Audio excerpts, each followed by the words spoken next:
We're here, folks. Season 2.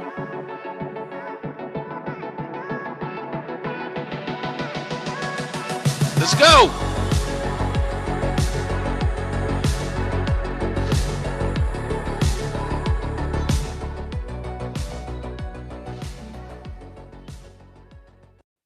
Yes. Hello, back at it for another season. Our blood is thicker than ballers. Once again, if you haven't been on to this podcast, get on. Season 2, we still have room on the bandwagon. This show has two hosts. We're two brothers. One host, Jonathan Exume. How's it going, people? Go ahead. Sorry. How's it going, people? Hopefully you guys enjoyed season 1. Season 2 is going to be even better. That's right. And then we have the second host. That's myself, Robin Exume. Guys, we talk about sports. We talk about, we have some predictions. We have some lists. We have, just our take from a fan's perspective as to what's going on in the major sports, NBA, NFL. Talk a little college football in this season as well. But today, to start season 2, we're going to talk about, of course, what's on everybody's mind is the NFL. The NBA season is over. The Olympics are done. Team USA got the gold medal. The NBA is rearing to go. But right now, it's the NFL's time to take the stage. And today, we're doing our season preview. Now, it's going to be 2 weeks. Today, we're going to focus on the NFC. Next week, it's the AFC. And we're going to talk about the NFC in terms of how we expect things to go. What do we expect to take place during the season in the National Football Conference? So, first thing is first. Of course, we want to know what we're thinking. Who do we think is going to be the actual winners and losers in the NFC? So, we're going to start off with our list of the top 5 teams in the NFC. So, I mean, let's just like get into it, because we don't like that. We are like the main dish. We don't like a lot of the sides, like the macaroni and cheese. Right. That's nice, but hey, we ain't the appetizer. No, yeah, we're not the appetizer. We're the main course. You want to get to the chicken. You want to get to the steak. Okay, so this is what we're trying to do. So, John, go ahead, hit us up. Who is your, if you want to go from 5 to 1, you want to go from 1 to 5. Who are your top 5 teams in the NFC? All right. So my top 5 teams is going to be my list is a bit interesting. I'll start with 5. So in the 5th slot, and I made my list strictly off of forget conference, strictly on strictly on the records that I think they'll have. In the number 5 slot, I have the San Francisco 49ers. I think they're going to have I believe they're going to have a bounce back year this year. And my prediction is I think Trey Lance may not, it all depends on what happens in the next couple playoff games. But I think Garoppolo will start and the transition of Trey Lance will happen during the season. And they will be in the 5th slot. Okay. Next, they're going to be edged out, I believe, not by record. I believe these 2 teams will have the same record. And I have San Francisco finishing 11-6 in the 5th slot. Okay. After that, I have the Seattle Seahawks in the 4th slot. They have, in my opinion, I love Russell Wilson. I wanted him to be a Chicago Bear, but that didn't happen. But I'm happy with who we got. We got Justin Fields, so I feel good. But I have Seattle Seahawks in the 4th slot, also with an 11-6 record, but they'll win the tiebreaker. In the 3rd slot, I have the Green Bay Packers. I think the Packers are going to take a step back. Strictly because here's the thing. I think now with the type of players that have been drafted in the NFC, I don't know if folks really paid attention to the caliber of players that were drafted, right? You have, in my opinion, a lot of good corners, a lot of good linebackers, and of course the NFC did draft a lot of offensive guys as well. But a lot of the defenses in the NFC are going to be a little bit better than last season. All right. So I think the Packers will fall off a little bit. So I have them in the third slot. The new number 2, and their record will be, I have them finishing the season 12-5. The Packers. Also finishing at 12-5, but in the 2 slot, I have the Los Angeles Rams. Okay. I think the quarterback change, is great, was a good move. I've always been a Matthew Stafford fan. And I know people are like, well, but I'm like, the guy doesn't win. And I'm saying the guy can play the game. Matthew Stafford briefly had Megatron, right? For a little bit of Megatron's career. But after that, name another. Well, Galloway, I think, is, who the Giants got. Galladay. Galladay. To me, he's an emerging number 1. Okay. He's a good receiver, but he's an emerging number 1. But he never really had a dominant team. He played, and to me, in the NFL, if you look at every successful quarterback in the league, they have dominant players in other areas on the football team. Yep. He didn't have that. He's never had that. And I think because now you're taking his talent to a already stock full talented team. In the Rams will be number 2 this year. And I know Cam Akers, who was on my fantasy football team last year, who I thought was going to be a really good running back, he's out for the season. I still think they're running back by committee. They have good running backs. So I think that they'll bounce back there. And my number 1 team, who I predict will finish with a 14-3 record, will be the Tampa Bay Buccaneers. I just feel offensively they're talented, defensively they're talented. I know, I've heard people say that they could go. You remember Tom went undefeated one time in New England, and they got stopped by the Giants. He railed the Giants in the Super Bowl. But like this team here on the defensive side, they're really good. They got everybody back from last year. On the offensive side, they're very talented. But the thing is, I still feel that they'll lose 3 games. One of those games being to the Rams because they play the Rams this season. I feel that the Rams will beat them. And I just feel just like an additional game. Tom Brady he is greatness personified. He is the GOAT, hands down. But I think there'll be a couple of games where age will kick in. Because me and Tom are basically almost the same age. And he's playing quarterback in the NFL. Yeah, you're not playing quarterback. I know. So, again, my list is San Francisco number 5, Seattle number 4, Green Bay number 3, the Los Angeles Rams number 2, and the Buccaneers will be the top seed. I think the Buccaneers will be the top seed overall. In the whole NFL. Okay. With a 14-3 record. So you got 3 NFC West teams, the Packers and the Bucks. Man, you must love the NFC West. I mean, it isn't. The NFC West is talented, and they will beat each other. They're going to beat each other up, which is why I don't think they'll have 3 teams in the top 5. I think by record, they will not have 3 teams in the top 5. I'm going to tell you why. Okay, I think that they'll split because they're going to beat each other up. So my 5th seed in the NFC is going to be the Dallas Cowboys. I think they're going to win the NFC East. You got a lot of teams. Philly's trash. Washington doesn't have a quarterback, and the Giants don't have an offensive line.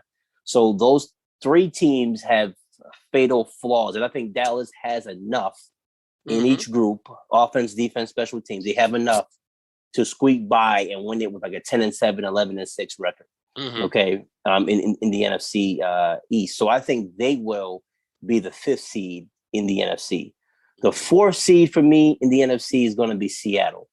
I think Seattle is going to do just enough to edge out San Fran and Arizona in the NFC West. That is going to be a tough division. I don't see 3 teams coming out. Is somebody's going to have an injury somewhere or just have a slow start to the point where they don't make the playoffs or they have to settle for the wild card. But I don't see 3 teams coming out of the NFC West. I mean, it's possible. Yeah. I don't see it. I don't see it happening that way. And if they do get 3 teams, Arizona or San Fran may be that team left outside. Okay, so I like Seattle as a 4 seed. But with that being said, Seattle could not even make the playoffs. I wouldn't be surprised. The only team that would surprise me if they didn't make the playoffs would be the Rams. Right. I'm expecting the Rams to make the playoffs. Yeah, the other 3 teams, talented. You know, it's here or there, like an injury, a slow start. Remember, Seattle was not a good team towards the latter part of last season. They barely held on to get that seed that they had to get the home game. Well, the thing is, losing. Right. But the thing is, you kind of saw what happened. They figured Russell Wilson out, and the offense they took away the deep ball. Right, and the offense, in my opinion, tried to go too much to the run when they weren't really a good running team. Like running the ball, they like come on, like I don't think their running backs didn't scare anybody, and because the offensive coordinator wanted to run more to kind of balance all the throwing.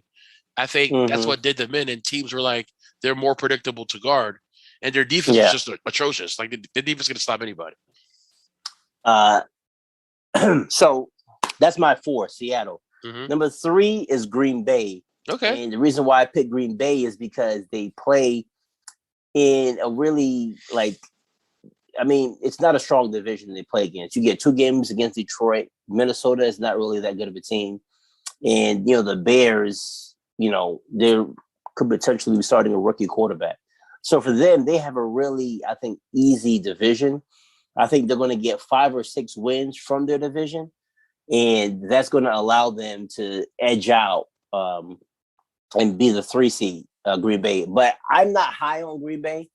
I got to be honest with you. Like, it's a lot of distractions, this season. Aaron Rodgers saga. He leaving. I mean, listen, if he we'll wants talk out, about that later. If he wants out, then that's definitely going to be a headache and a problem for Green Bay, and I have to deal with that. Wait, if he wants out, bro. No, listen, I don't buy anything that this man is talking about. I don't buy it. I don't buy anything this man talking about. So if you say, "Oh, I was going to retire," if you want to retire, then you retire. Football is not a game you can play if you're 50-50 on it. It's too dangerous of a game to play if you're not all the way in. If I'm a teammate and I hear you talking about, man, I don't know if I want to play. Do I really want to play for you? Do I want to really play with you? So that is where that can be a headache and can be a problem for Green Bay. But because they play in such a weak division, I still think that they can have a good enough record to be the 3rd team in the NFC. 2nd team is going to be the defending Super Bowl champions. I like Tampa Bay Buccaneers as the 2nd best team. Remember, Tampa Bay was the 5th seed last year. So it's not like that would be a shock for them to go from the 5th to the 2. Right, okay? But Rob, let's talk about, but before we move forward, they were the 5th seed because they were figuring each other out. But the season is a tale of 2 halves. Exactly. Football is the least predictive game of any sport. But Rob, though, after that bye week, what happened after that bye week? Okay, they went and then they won their games and they won the Super Bowl. Right. Okay. And hey, we've had this conversation before. I did not think they could bring everybody back, but they did, and they did. And the thing is, like, offensively, that's a tough, there's too many guys to guard. Yeah, but here's the thing. Like, they enjoyed relatively no injuries. Okay. No significant injuries. and they were able to win games against Washington and against Green Bay, who, I mean, basically, let's be honest, man. Aaron Rodgers makes it to the NFC Championship game a lot. Yep. Aaron Rodgers did not win a lot of NFC Championship games. And then you played New Orleans. Is he like LeBron? Is he LeBron? Like titles? Yeah, to go to the championship, but win. He also played New Orleans Saints, who basically didn't really have a quarterback with Drew Brees on his last leg. So I give credit to where credit is due, but I'm not going to be surprised by Tampa Bay. It's not like I'm saying they're going to be 1-16. They're going to make the playoffs. They're going to win the NFC South. I just don't think that they're going to be able to have a better record than the LA Rams. That's who I say is the number one seed. Wow. Whoa. Yeah, I think. Hey, because folks, breaking news. Rob has the Rams as the number one seed. As the number one seed. And here's why. Mm-hmm. I think last year, the only thing that kept them from making the Super Bowl was quarterback play. Mm-hmm. Okay, Jared Goff was not consistent when he was in, and then he got hurt. They put the backup in. He wasn't really effective. With Matthew Stafford, this is the highest level of quarterback play that they've had since probably Kurt Warner.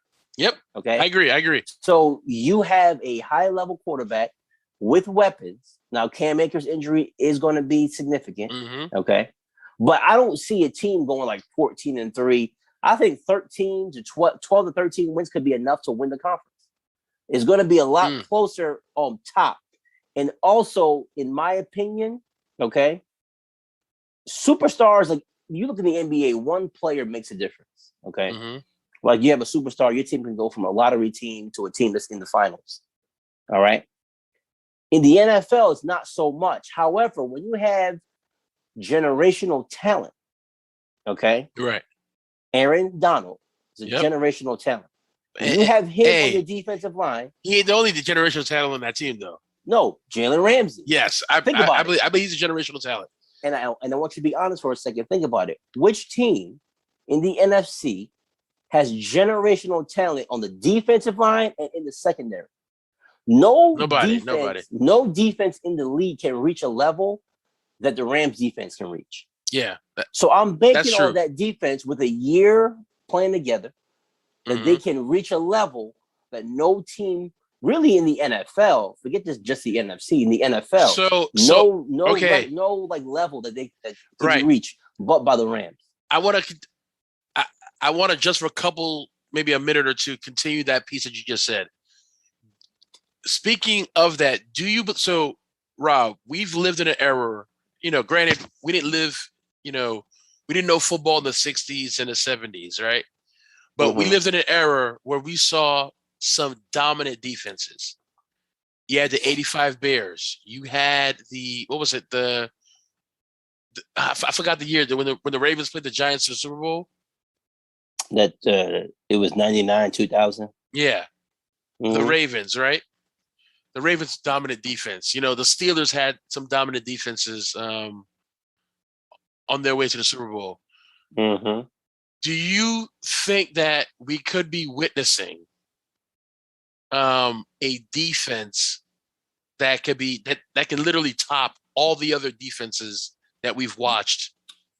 No, I'm not saying that. Because they besides Ramsey and Donald, they got other talented guys. You got some good guys. They have some young guys. You still got Leonard Floyd, who can rush a passer. You have a good crop of guys. But in this NFL, like I don't know if you will ever have. When I say ever, I'm talking about for the next 5 to 7 years, a defense as dominant as Baltimore. Because remember, there's a lot of stuff that's been legislated out of the game that is favorable to the offense, which is why quarterbacks yards are going up, touchdowns are going up, scoring is up. That's what they want. Same thing with the NBA. That's why scores are up, because you can't really impede guys. So it changes the way you play defense.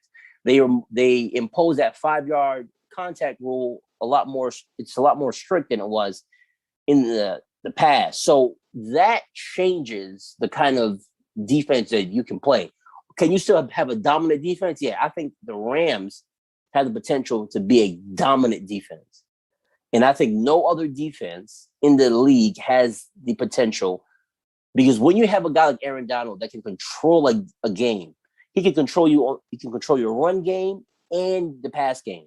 Because you have to have two guys focused on him.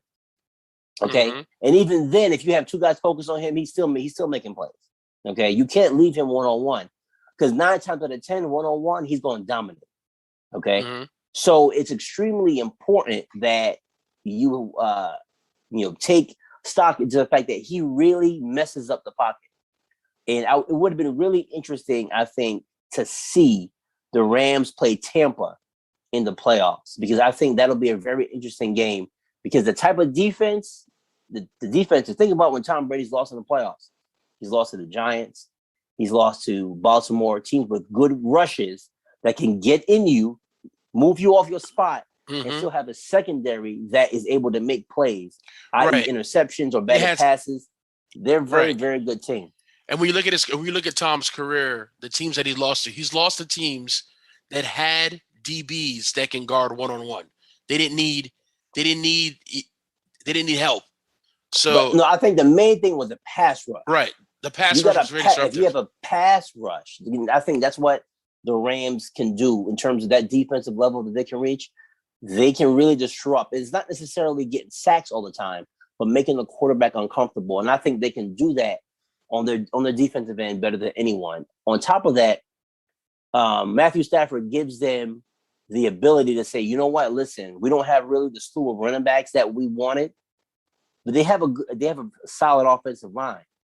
But there could be games where Jared Goff probably couldn't win you a game with his arm.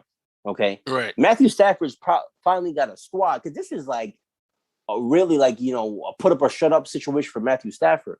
All those years in Detroit, you putting up with good numbers, but now you have the opportunity to really do it on a team that's already good. Right. And you just like that team that could take him to the top. And the thing is, I think I'm predicting that he may be the breakout athlete of the year. And I'm going to tell you why. Because, Matthew Stafford, I don't know what it was about his game. I just felt like if Detroit invested the time in getting him talent that other teams through the first 5-6 years acquired to get their team in the right place, I think, for me, he puts up great numbers with a poor supporting cast. His supporting cast wasn't that great around him. That's on the front office. And I think with football, the front office, was just bad. Right? I'm going to take 3 minutes. Okay, I'm going to take 3 minutes. You can even time me on this. And it shows you how important a front office is, okay? Let's take the NFC East for a second. We remember the last time the Giants were good. That was Eli Manning, Plaxico Burress squad, right? You remember when Dallas was good? That was back really with Tony Romo. They were really talented, but I think they were really good back when Troy Aikman, Michael Irvin, and Emmitt Smith. Agreed. Washington. It's been a while since Washington's been good. Mark Rippon that's the last time. They were okay for a season with RG3. Philly had the McNabb years. You look at their front office and how they were able to go ahead and put teams together, but then go on long stretches of just being bad. Now you look at Green Bay. Green Bay's been good for a long, long time. Even when Brett Favre was on the tail end of his career, they come back, and Green Bay is still a good team. Minnesota's always been an average team. They've never been great, except for the couple years when they had Moss and Reed. And even in those points, they weren't great every single season. So it's really about front office. In the last 25 years, has your team peaked? If you haven't made a conference championship in the last 25 years, that's a front office. Okay? It's an office. It's a front office. Players, you'll get players. You can draft and get free agents and do that. It's a front office. And I think that is the biggest thing for me. I like the Rams front office. They're aggressive. They go after players. They make trades to improve their team. And I think stuff like that is going to be paying off for them, because I think they're going to win the NFC this season. Okay. So, yeah. And I think that's really, what I like. Tampa Bay, I think Tom Brady changed it's almost like with Cleveland. When Cleveland was not to that extent, like Tampa Bay wasn't the worst team in the NFC. It's just that you knew that if they had a good quarterback, they could make some noise. Right. You know? And they make a change and they made noise. And yep. I think that's going to be the story for the Rams this year. Is last year I saw Goff lose 3 games that he could have won. And here's the thing. I don't want this to be let's keep shooting down Jared Goff. I don't think Jared Goff was that good of a quarterback to be drafted in the position that he was drafted in. Like, to me, he's a decent quarterback. He's not a great quarterback. And him going to Detroit might be the change that he needed. My thing was, like, it would have been nice if he could have gotten to Washington instead. Because the thing is, Washington. I'm actually happy that he didn't go to Washington, because that would have made them a lot more of a competent team.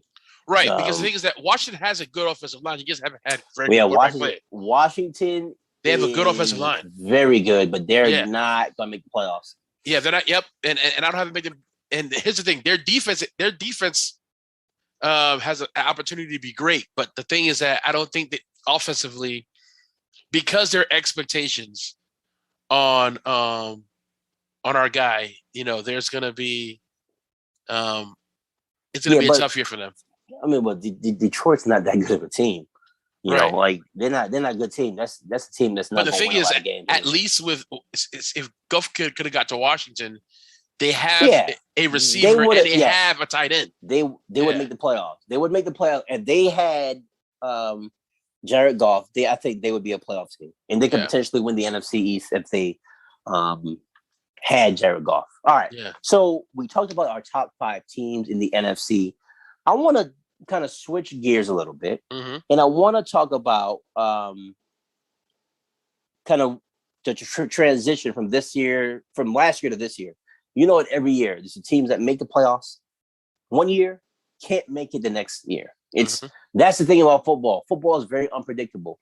Who you expect to be a top 3 seed in one season, it doesn't translate to the next. It could be injury. It could be inconsistent play. It could be lack of chemistry. It could be just like, man, you have a really tough schedule and you lost some close games. So I'm going to go and read the 7 playoff teams from last year. The Rams, the Seahawks, the Saints, the Bears, Washington, Tampa Bay, and Green Bay. One of those teams, at least, is not going to be making the playoffs. We already went through our top 5 teams, and we said, here are who we believe are the top 5. Give me one team that you think from that list that made the playoffs last year that will not make the playoffs this season. I have the Redskins not making the playoffs. Okay. Or, sorry, to be... not the Redskins. Washington football team. Washington football team. I apologize to the Indian Nation for using the word Redskins. Please accept my apologies. The Washington football team. Washington football team. And I have a potential second, which may shock some people. And I don't get shocked at all. Go ahead. I don't think the Saints are going to make the playoffs this year. Yeah, I agree with that. I don't think the Saints will make the playoffs. And it's because I think, well, first let's talk about the Washington football team. The Washington football team, I think, is a quarterback. Like the Washington football team, when I look at how it's constructed, they got an anchor on the defense, right? Their defense is good. My thing is they have to put all their chips into a quarterback for next season, because you got McLaren as your number 1 receiver. That running back who they drafted, I forgot his name. He's decent, and you have a tight end, but you don't have a quarterback, and you don't have a true number 1 quarterback. And I think for them, that's going to be their demise, because the thing is that their defense is going to be on the field so much. Offense is anemic, and teams. Here's the thing: they're going to lose. I feel that they're going to lose a lot of close games, and we're gonna go through the season and say and say if they had this quarterback, they could have won that game. Mm-hmm. If they had this quarterback, they could have won this game. But they're gonna have this season for them. They're gonna have a lot of tough losses, and it's not going to be because the defense is bad. It's going to be because the offense doesn't have a guy that can make plays with the talent they have. So that's why I have them going out. And I'm on the fence about the Saints, but every day I feel stronger that they won't. Because here's the thing.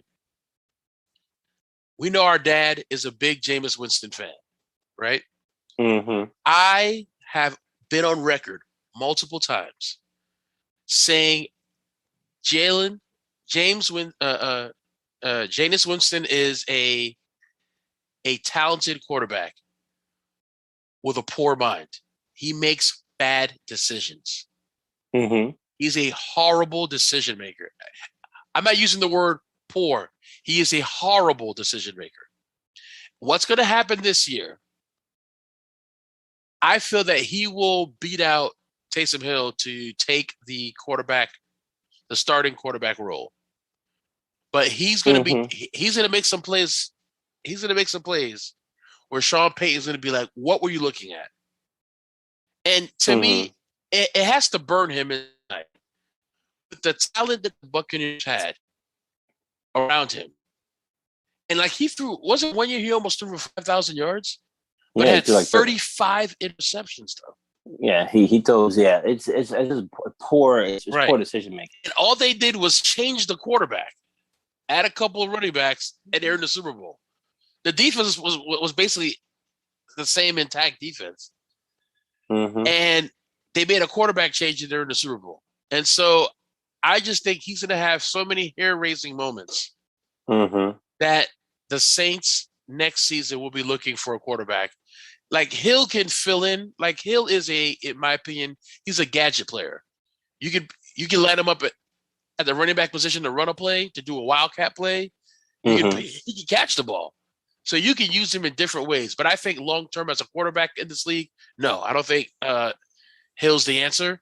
So I think that they will be in the market for a quarterback. They're going to need a quarterback. No doubt about it. They're going to get Jimmy Garoppolo. Yeah.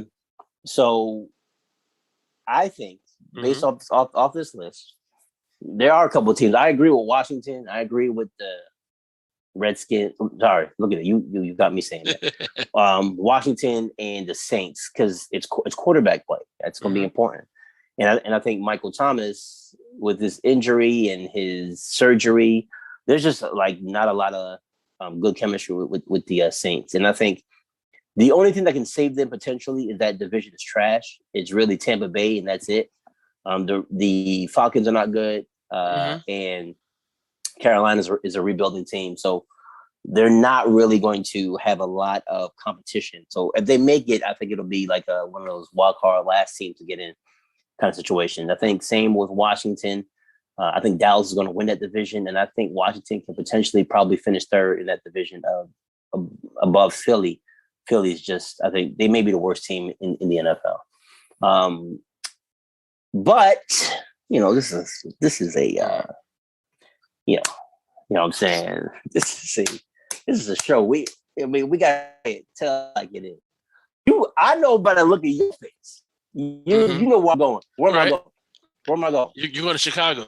Oh man, it's quarterback play. You guys have a good defense. You got Allen Robinson, who's a good receiver. A very good number one. It's very good number one.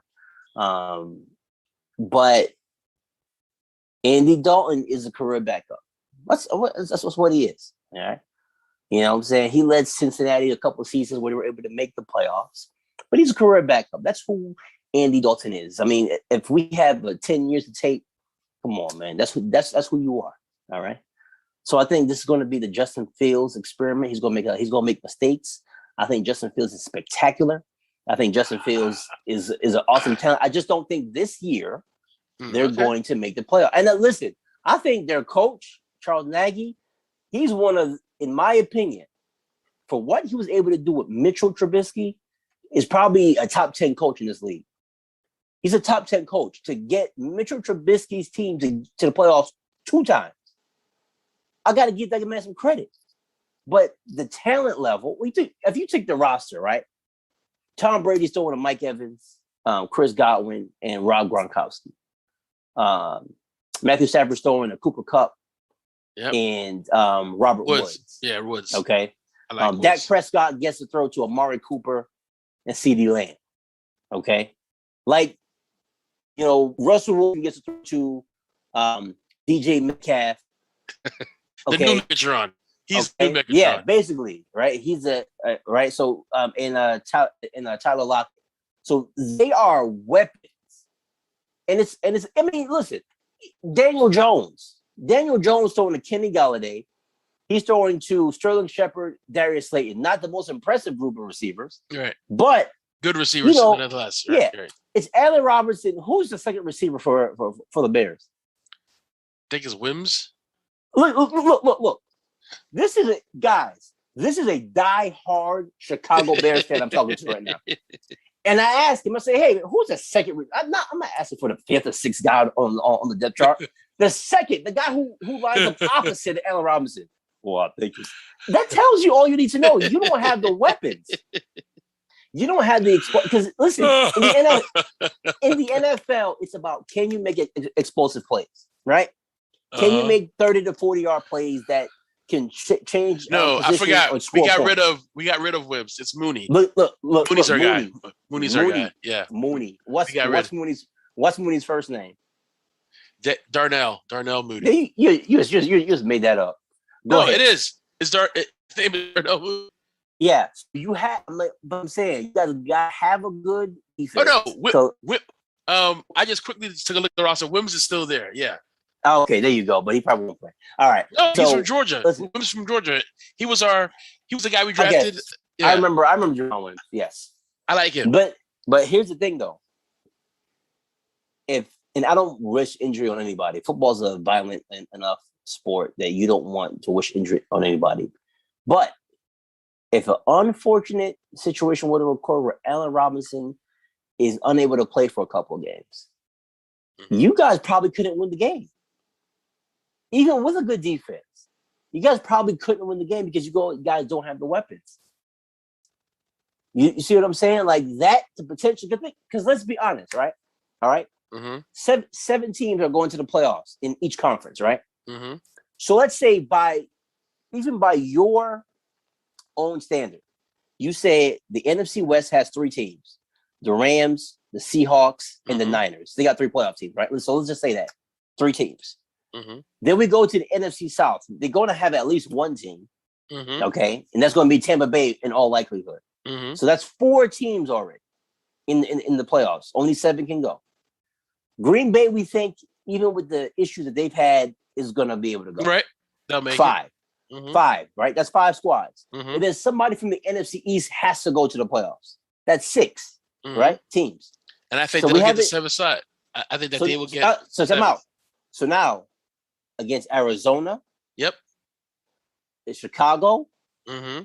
Potentially New Orleans. Mm-hmm. Or even though I don't think New Orleans is that good of a team. Potentially, Minnesota is and then Washington, and then maybe the Giants. So it's like 5 or 6 teams going for like that 6th spot. Philly's not going to make it. Sorry, the 7th spot. Philly's not going to make it. Mm-hmm. Like teams that you can eliminate today: Philly, Detroit, Carolina, Atlanta. Them 4 squads. So now it's 16 teams cut down to 12 for 7 spots. So you got those squads going in for that last 7 seed. So it's possible that they don't make it. So your hope is that one of the teams in the NFC West doesn't necessarily perform to where you expect them to be. Because if it's only 2 teams in the NFC West, Chicago has a better chance of making the playoffs. Because then your hope is that none of the other teams, if Washington gets lucky and gets a couple wins early and can build some momentum, if the Giants can get lucky early and build some momentum, to let their offensive line work, it's possible Chicago's going to miss the playoffs. I know that hurts you, as a Bears fan. But listen, I'm a Giants fan, okay?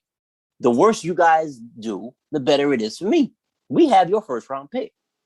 So, man, of course, I'm thinking, if Daniel Jones is not good this season, or if we need help, which I know that but here's the thing. We need help on the offensive line. Right. You guys have yet to end. Yes, that's going to be the issue. They have yet to address the line. Yes, that's the Giants, and that's why I'm not high on the Giants making the playoffs. Like, that's too important of a unit to have all these questions second week of the preseason. Well, we have a left tackle, Andrew Thomas, which we hope, can play just like he did later in the season. But the rest of the line, we got Nick Gates at center, but that's it. I don't really trust anybody else besides those two guys. And I can't even say trust because Andrew Thomas was not good for the entire season. He's a rookie. This is his second year coming in. Mm-hmm. It's going to be difficult. It's going to be extremely difficult for the Giants, I think, to make the playoffs unless that offensive line starts playing like a unit that can open some holes. They got some talent offensively. Defensively, they have talent. Right. But we don't know about Daniel Jones. Is he that guy? Is Saquon back from his knee injury? Can the offensive line open up enough holes for Saquon to do some work and make the Giants more balanced unit? If Saquon is not Saquon, it's Giants will win like 5 or 6 games, and then everybody gonna be upset and thinking, "Oh man, we need a new coach." It's not a new coach. The front office, who since 2011 has not produced a decent offensive line. Okay, I'm not worried about the year we got lucky and made the playoffs in 2017. That looked like a fluke. Okay, when we got beat by Green Bay in the first round, that looked like a fluke. Okay, so we as a Giants fan, the offensive line needs to step up, and that's on the front office. You got to get more talent in there. I mean, come on, Trey Smith was a 6th-round pick. This guy's going to could potentially start for Kansas City. Mm-hmm. Come on, like those are guys. Like if you were a front office, Trey Smith was, they were saying he was a 2nd-round pick. He's available in the 5th or 6th round. Man, take a flyer on that guy, man.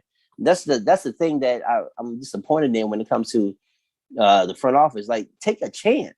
Yeah, but this year, Collins is a Pro Bowler and was drafted in the 6th round. These guys, come on, man. We had Laramie Tunsil. We drafted Eli Apple. Come on, man. I just named you 3 guys that they could have gotten that would make the Giants, like, think about it. If they had La'el Collins, Trey Smith, and Laramie Tunsil, Giants would be a potential Super Bowl contender. With the weapons they have, and if you have an offensive line that has that kind of talent, come on, man. But that's what it is. And that's why it's the front office. A lot of times it's the front office. When you see teams go on these runs where they can't win for 7, 8, 9, 10 years, it's the front office. Right, it's the front office making poor decisions. Yeah, they're making poor decisions. You're not addressing, needs or key positions that your team needs in order to be successful. That's what it is. And a lot of times it's the front office inability to, judge, correct talent, judge talent correctly and put the right players in position, So I think that's, a big a big thing when it comes to, which teams are going to fall out the playoffs. So we don't want to end on like a negative, you know what I'm saying? So in the same breath as there's going to be teams that make it 1 year and don't make it next year, that means that there has to be teams that did not make it the year before, but will make it this year. So tell me a couple of teams in the NFC that you think did not make it last year that have potential to make it this year. And remember, it was the Rams, the Seahawks, the Saints, the Bears, Washington, Tampa Bay, and Green Bay. Those were the teams last year. So who do you think is going to make it who make it this year who did not make it last year? The Dallas Cowboys will make it. Okay. Yeah, I can agree with that. And the 49ers will make it. Okay. All right. I think the 49ers this year will make the playoffs. Mm-hmm. They have, I think in terms of depth, they have the best depth in terms of every position. Because just imagine all the injuries they had last year to still be able to win, 6 games with Like they had injuries in positions where the first and the second string guy got Yep. were out. They were down to their third. They were down. Think about it. Last year, they were down to their third and fourth running backs. Yep. Last year, Yeah. I They're just rough think that team. right. But the thing is, I think we're a year removed from a shortened, and I think not having a preseason Yeah, that really definitely was the hurt. reason. So I think they're going to be in here healthy. They have a steady quarterback as long as he can stay healthy. But if he doesn't work out, looking at Trey Lance, his first game, which I thought, like the potential with Trey Lance, I think is very, very high. I think his 5 of 14 that he displayed in his first preseason game was just due to not having enough reps in like not having enough game action. Because remember, he really only played one full year of college football. Yep. So I'm not taking his performance overall, but that throw he did for the touchdown, like how accurate he was, I'm like, listen, it's there. It's there. He just needs more reps. He can. Yeah, he just needs more reps. Plays. He can make. He just needs more reps. But I think that they have a steady bridge guy in Garoppolo, who, listen, I'm not saying that. Think about it. He finds ways to win, right? He made it to Super Bowl. Their defense is back. They have offensive weapons. I think that they will make the playoffs. And of course, I have the Cowboys making the playoffs. Yeah. I mean, I would have to agree with those teams because the other potential teams, the only other team I could add to that would be Arizona. If Arizona can, they got to get their offense. Kyler Murray is a very good athlete. He has to play more consistent quarterback. He's got a good receiving core with AJ Green and DeAndre Hopkins, Christian Kirk. They've got a good squad. They've got a good squad offensively and defensively. JJ Watt should be a big help for them. They could potentially make some noise in the NFC. They could potentially make the playoffs. I could see them making the playoffs. It's possible that the entire NFC West can make the playoffs. If you have, okay, wow. Yeah, think about it. It is. It is possible. With seven spots, the NFC East I think is only going to get one team in. Okay, the NFC South I think is only going to get one team in because I don't think the Saints. I think we both agree New Orleans probably won't make the playoffs. Right. And then I wouldn't be surprised if the NFC North gets just one team in with Green Bay. It's possible. Right. And then Arizona. But the thing is, I think their potential, but the fact that there's 4 squads. I mean, think about it. They're playing each other. They're beating up on each other. There's no easy wins in that division. That's the hardest division in all in the entire NFL. Yes. Okay. That's the hardest division because 4 of those teams, they have competent quarterback play to elite quarterback play. I think Russell Wilson is an elite quarterback. I think Garoppolo's a good competent quarterback. I think Kyler Murray is a good competent quarterback. Working his way, if he strings a couple more good seasons, working his way to elite, especially at that height, though. Yeah, and Matthew which is shocking Stafford to me. Is a very, very good quarterback. Yes. Elite status, we can't give it to him because he hasn't won games. Correct. But listen, the physical tools are there for him to be an elite quarterback. And we're finally going to see he has a defense that can hold the opponent down, and he has offensive weapons that he can use. Right. And here's the thing. You mentioned earlier, Cam. You mentioned earlier, real quick, Cam Akers' injury is significant. Right. That is significant, but I still think the Rams have enough. Right. They have a good running back by committee. Barring injury, they have enough to make it work, to make it happen. Right. But to add to the Matthew Stafford part, me and you both agree that Matthew Stafford could have been an elite quarterback had he had the talent around him to allow him to be elite.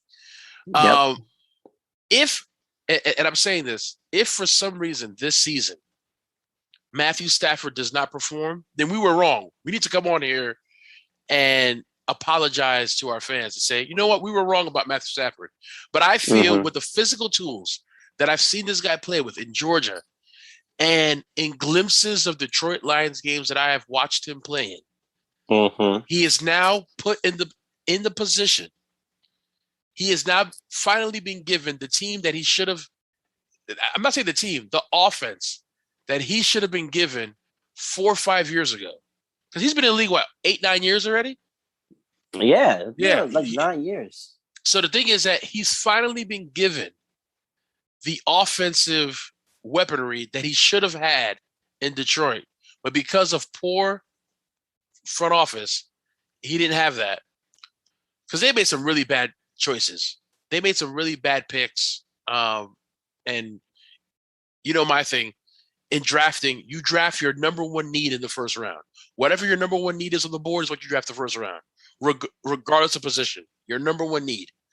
But I expect big things from the Rams this season. I really do. Like I expect them to avenge all the teams that beat them last year.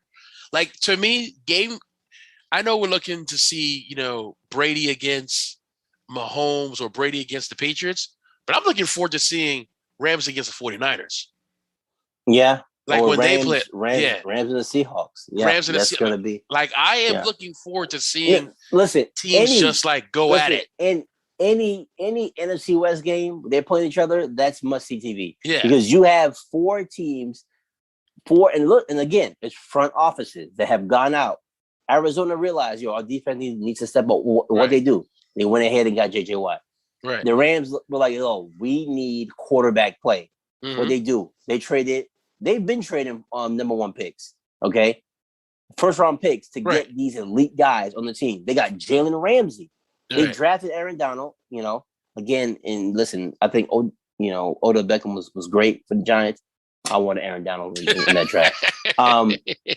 But the Rams, they went ahead and got the corner and got the quarterback. The 49ers, they've been assembling talent. They have one of the best tight ends in the game. They went and they got a quarterback for the future. They went and made the trade to get Jimmy Garoppolo because they knew they needed quarterback play. Right.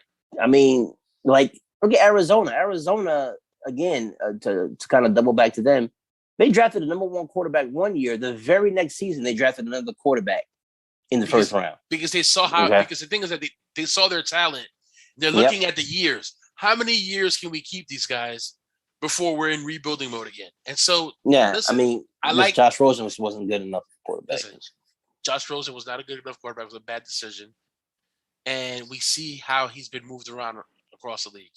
Right now, he doesn't have a team. Yeah. And the thing is, that just shows you how bad it is for a guy like Josh Rosen. For a first-round pick, to not even get a phone call from the Washington football team to be their quarterback. I think he'll sign with somebody, but it's sad that, that was a couple years ago that he was drafted first round. Yep. He's already out. He's already out the league. Yeah, he's already out the league, man. Like teams that desperately need quarterbacks. Teams that desperately need quarterbacks are like, you know what? Nah.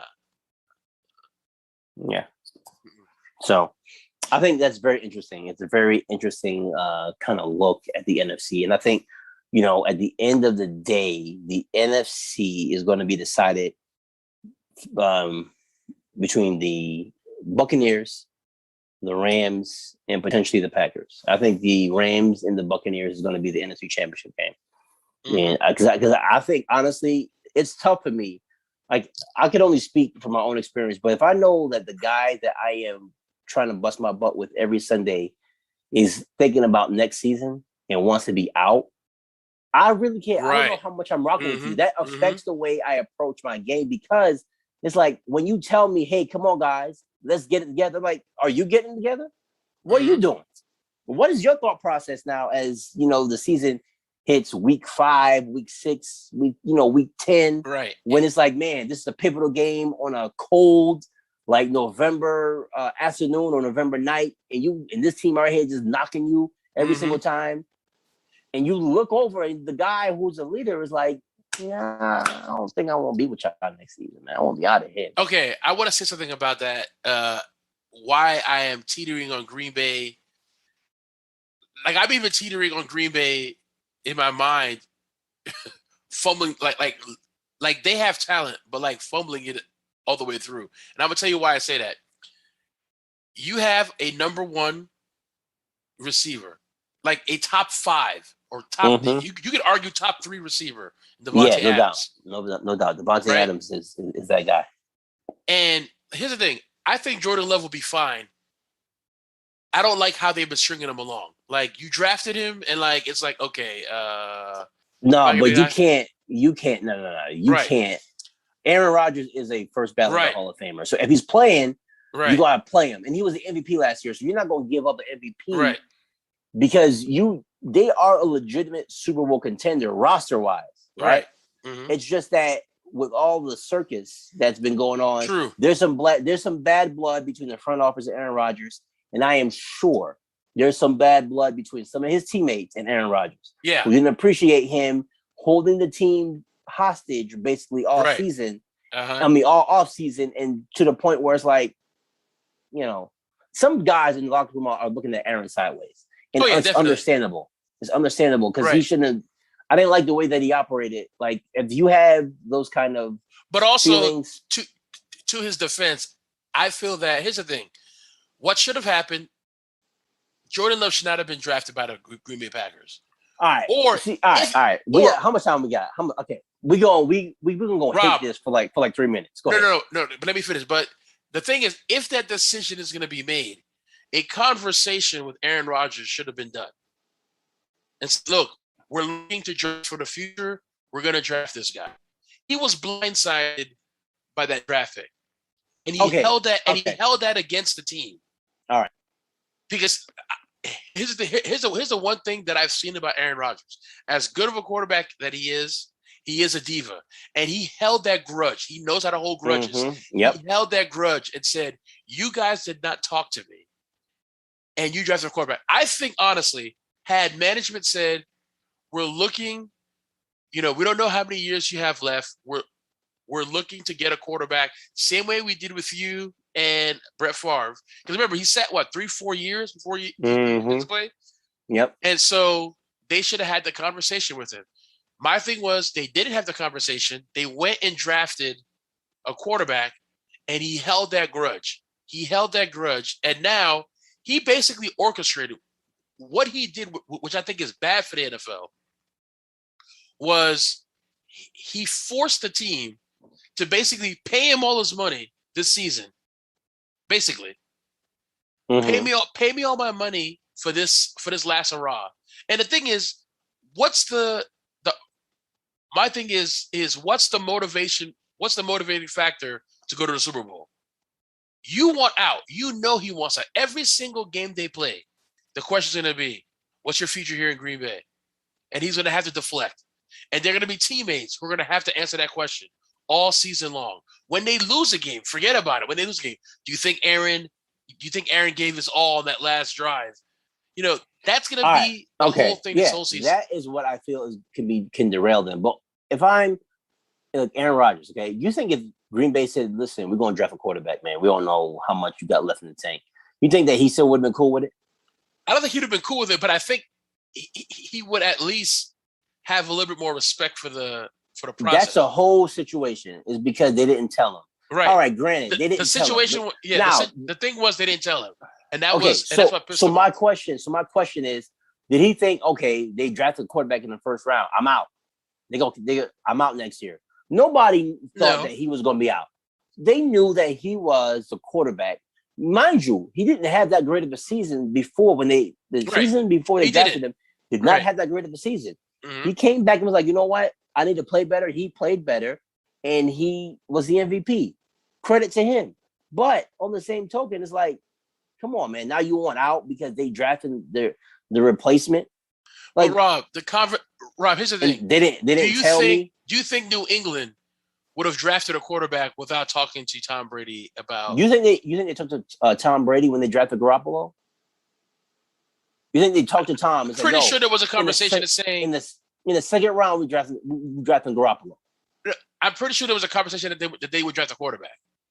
You think that San Fran told Garoppolo? Well, it pretty much was an open secret that they were drafting Trey Lance or getting a quarterback. So, but my thing is this: it's cool. Like, if that's how, me personally, if I am at a position and I know I'm good at my position, they draft my replacement. That's a motivating factor to show me, this man gonna be sitting. this man gonna be sitting down because I don't know why I drafted him, but I still Rob, got it. You may not be happy, but at least giving you the courtesy of saying, look, we're going to draft a quarterback in the first, second round, just like, we're looking towards the future. I have more respect for the organization. Even though, yes, I'm going to be motivated to make that guy sit. But the conversation, and I think the whole issue of Green Bay is there wasn't a conversation about them drafting a quarterback in the first round. And I think that's what respect it, but I don't know if that's I don't know if that is what would be the thing that would get me set off to where I gotta leave. But the thing is, remember, he's a diva. He is a diva. He is a diva. And I strongly believe that the reason why he's acting like this is because they didn't have the conversation. He feels that if I'm the face of your franchise, and here's the thing, a lot of players, same thing with Deshaun Watson. What was his issue with Houston? I'm the face of the franchise. I'm the face of the franchise. I need to be in the know of the decisions of what's going on in the franchise. That didn't happen. What did he say? I want out. Now he wants out. Now all of a sudden, all this other stuff starts popping off. FBI investigating this, doing all this. That's why we get the AFC preview next week. Definitely. That's why. But I just feel like this season for the Packers, for his teammates, is going to be mentally tough because they're going to have to deal with questions all season long. The guy has no contract next year. He's strong-armed an organization. And to me, that is dangerous. Not really. Like if you take a good look at it, he really didn't strong arm that much. The last year is voidable, but they're not going to get rid of him without getting compensation. They're going to trade him. If he leaves, they're going to trade him. And if the team that he wants to get traded to, if there's not a suitable package, then they can hold his feet to the fire. It's not as clear cut like he won. Aaron Rodgers really didn't win anything. Aaron Rodgers just made it easier for the Packers to, feel compelled to trade him. This saga is not over. It's not over yet. To be honest, my mentality, if I was a GM, the way he acted, I would have traded him. I would have went to Denver. I would have went to Denver and said, Denver, what do you have? Denver, here's what I'm asking for right now. Let's make this deal happen. He's all yours. But it's about player empowerment and franchise empowerment. Yeah. They don't want to set the precedent for giving somebody something by him acting or him behaving badly. It's not the NBA yet. The NBA, you can do that. The players are bigger brands than the actual league. The NFL has been working to not make the actual players bigger than the actual league. So I think that's where the back and forth goes. Right, man. But I would have sent him packing. Man, I would have gave my personal plane to fly him. No, see, you gotta take your emotion out of it when it comes to that, because that emotions will lead you to a 1-15 or 1-16 season. So that is our show for the day, man. We talked about a lot of things. NFC. We're gonna take a deep breath and we're gonna hit the AFC next week. Can't wait. But if you guys want to hit us up, want to see what it is that we are talking about, want to give us your suggestions of what things you want to hear on the actual show, hit us up on Gmail, bloodbrothersballin @gmail.com. That is bloodbrothersballin, that's BALLIN @gmail.com.